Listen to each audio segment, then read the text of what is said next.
Minha irmã, meu irmão, o Senhor te dê a paz.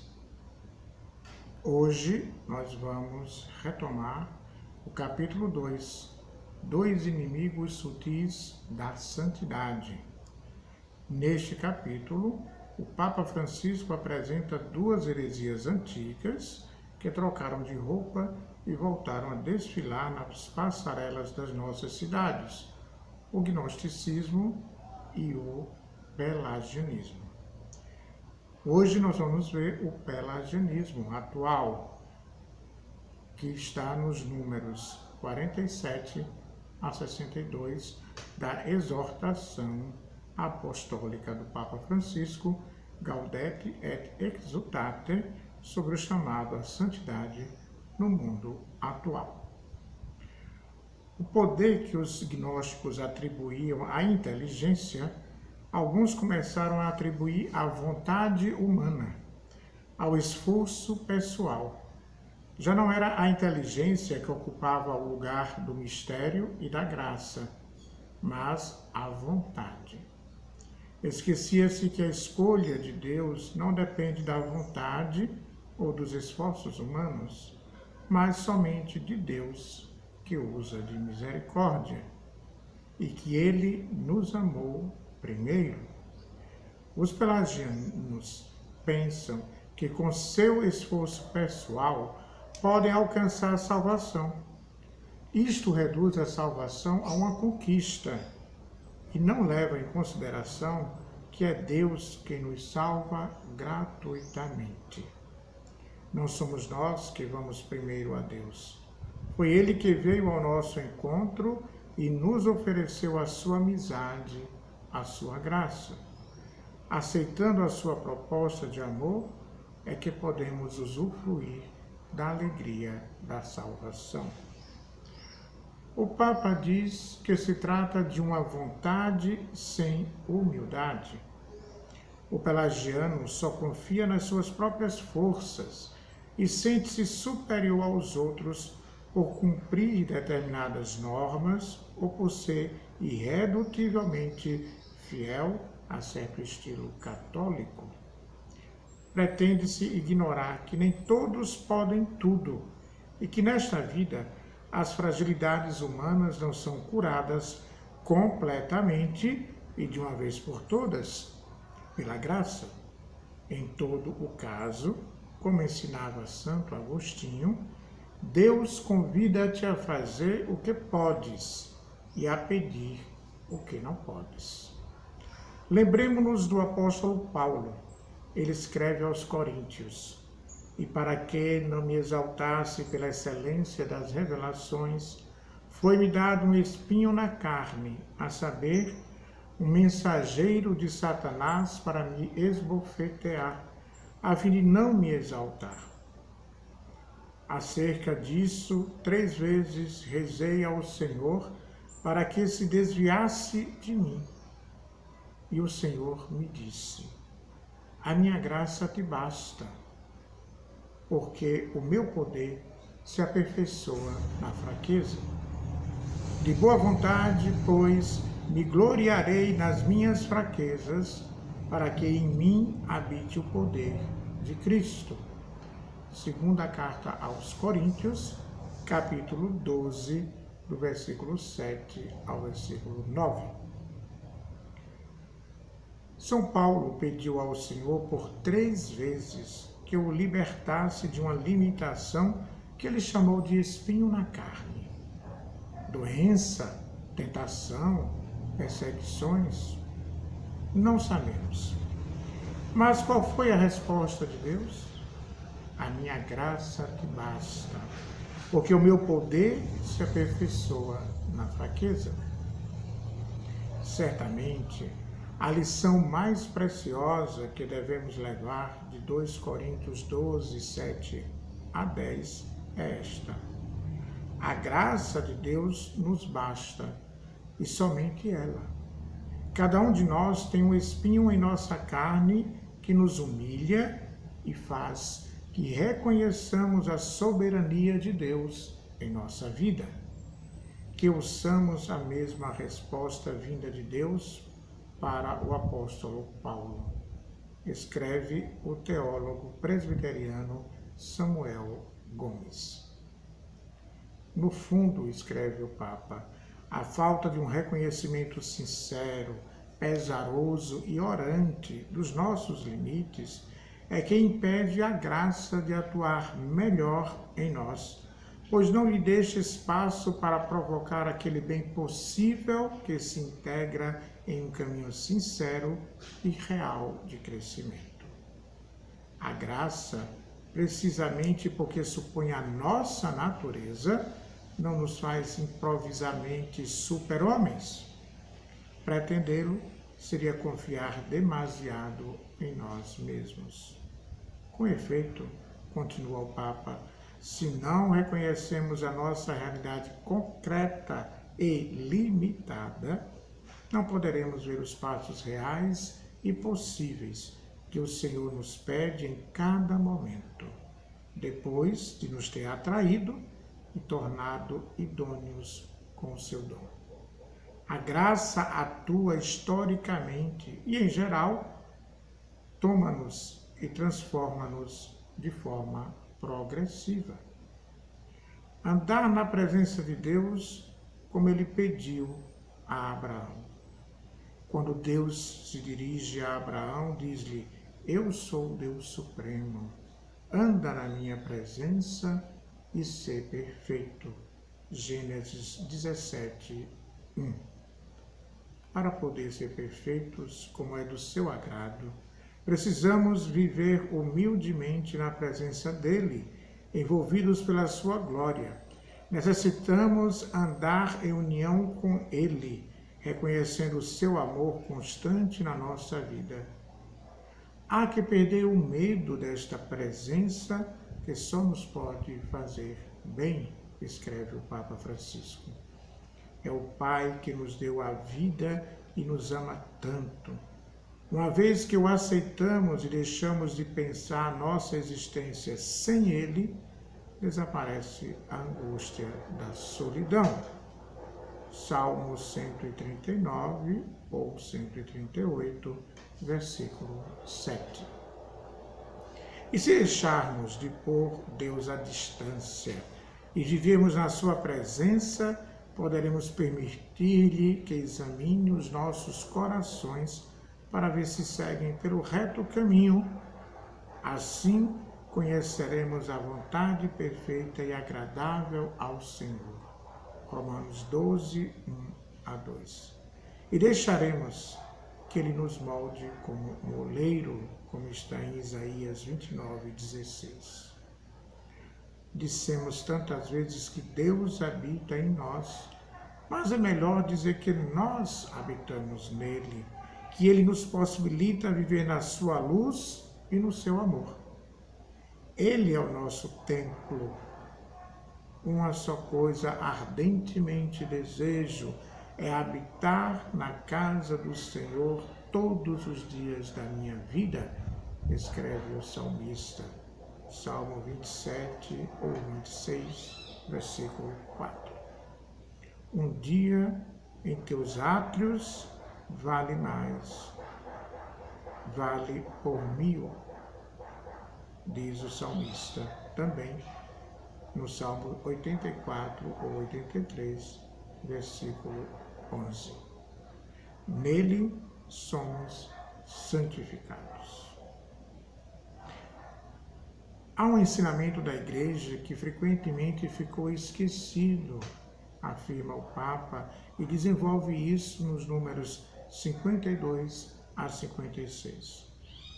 A Igreja ensinou repetidamente que não somos justificados, isto é, salvos, pelas nossas obras ou pelos nossos esforços, mas pela graça do Senhor que toma a iniciativa. São João Crisóstomo, São Basílio Magno, Santo Agostinho já diziam isso. O Sínodo de Orange, número 2, e o Concílio de Trento também afirmaram isto.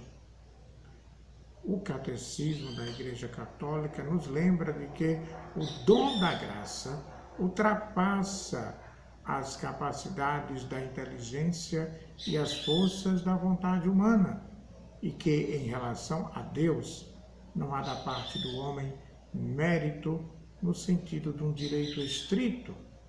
Entre ele e nós, a desigualdade é sem medida. A sua amizade não pode ser comprada por nós com as nossas obras e só pode ser um dom da sua iniciativa de amor. É bom examinar o nosso procedimento e refletir como estamos vivendo a nossa fé. Há pessoas que pensam que fazer boas obras garante o céu, ou seja, compra a vida eterna. Há pessoas que dizem, eu estou construindo a minha casa no céu, né? Com cada tijolinho que é a boa obra que eu realizo. Precisamos ter cuidado. Jesus diz duas coisas muito importantes sobre a prática das boas obras no Evangelho de Mateus. Vejamos. As boas obras devem ser feitas no escondido, sem propaganda, sem promoção pessoal, religiosa, política, social ou de qualquer espécie. Se fazemos coisas boas para receber elogios e reconhecimento, afirma Jesus, já recebemos a nossa recompensa nesta vida, que é o elogio que esperávamos receber por aquilo que fizemos. Um outro aspecto é que as obras boas devem ser feitas para dar testemunho da bondade e do amor de Deus. Assim, as pessoas, vendo o bem que fazemos, reconhecerá Deus que está na origem das boas obras que realizamos e louvará o Senhor por causa do bem que fazemos. Seremos dessa forma evangelizadores. Tome cuidado com a sua vida, talvez ela seja o único evangelho que as pessoas leiam, dizia São Francisco de Assis. Esta é uma das grandes convicções definitivamente adquiridas pela Igreja e está tão claramente expressa na Palavra de Deus que fica fora de qualquer discussão. A salvação é gratuita. Só a partir do dom de Deus, livremente acolhido e humildemente recebido, é que podemos cooperar com os nossos esforços para nos deixarmos transformar cada vez mais. Trata-se de oferecermos a Ele que nos antecipa, de lhe oferecermos as nossas capacidades, o nosso esforço, a nossa luta contra o mal e a nossa criatividade, para que o seu dom gratuito cresça e se desenvolva em nós. Aliás, a Igreja sempre ensinou que só a caridade torna possível o crescimento na vida da graça, porque se não tiver amor, nada sou. Em Coríntios 13, 2. O Papa fala dos novos pelagianos, nos números 57 a 59. Escreve: ainda há cristãos que insistem em seguir outro caminho, o da justificação pelas suas próprias forças, o da adoração da vontade humana e da própria capacidade, que se traduz numa autocomplacência egocêntrica e elitista, desprovida do verdadeiro amor. Quais são as manifestações do novo pelagianismo?